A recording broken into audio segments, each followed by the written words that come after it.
James, at the first glance, this new car looks quite radical, a departure from last year's SF15T.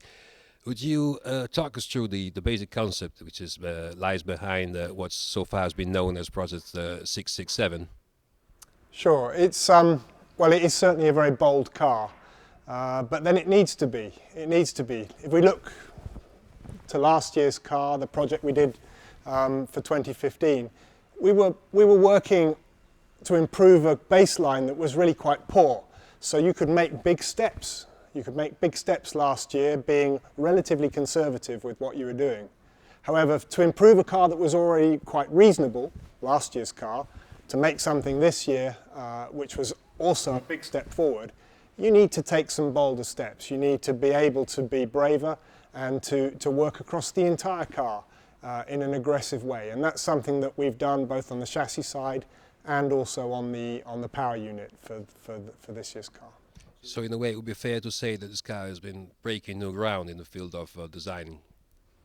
I guess in one way it's fair to say that, but it's fair to say in every year our cars are breaking new ground. We do a new design because we think we can make a new one that is faster and better than the old one. So in a sense, they're all breaking new ground. But in truth, all engineering products are a mixture of brand new innovation, some iterative improvement, and some holding on to tried and true, well-proven concepts. What varies from year to year is the proportion of the novelty, the proportion of the new stuff.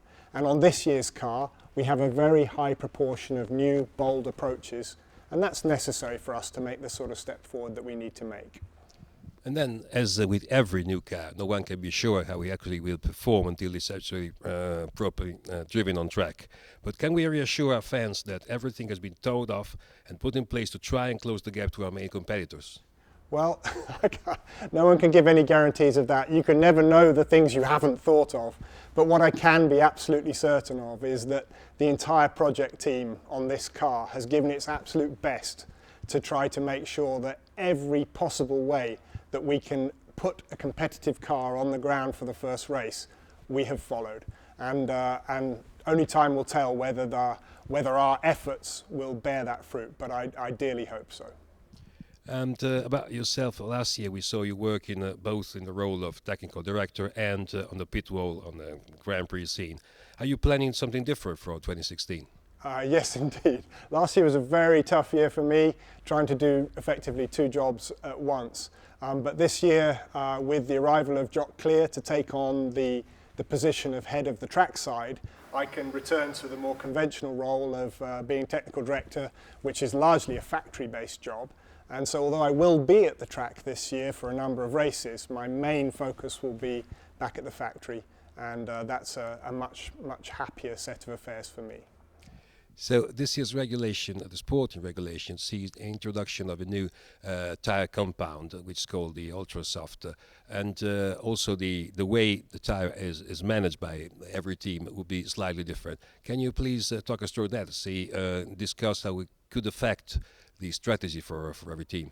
I could do, but the rules for the tires this year are really very complicated. They're quite intricate.